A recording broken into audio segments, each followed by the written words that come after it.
Town hall Tangmarg में national conference workers convention का इनेकाद हुआ। इस मौके पर एनसी लीडर और गुलमर्ग के इंचार्ज फारूक अहमद शाह, एनसी के senior leader advocate Shaukat Ahmad Mir, NC के जिला सदर बारामूला डॉक्टर सज्जाद शफी उरी में मौजूद रहे। वर्कर्स कन्वेंशन से खिताब करते हुए लीडरान ने आने वाले इंतखाबात में कारकुनान से कहा है कि वो नेशनल कॉन्फ्रेंस को जमीनी सतह पर मजबूत करने पर जोर दें।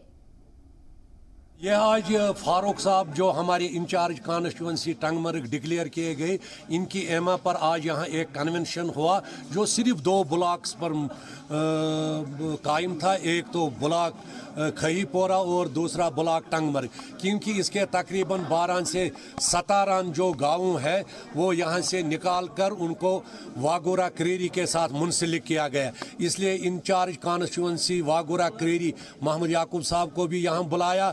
उनके वर्कर्स भी थे, हमारे वर्कर्स भी थे, उनको आपस में इंट्रोड्यूस कराया।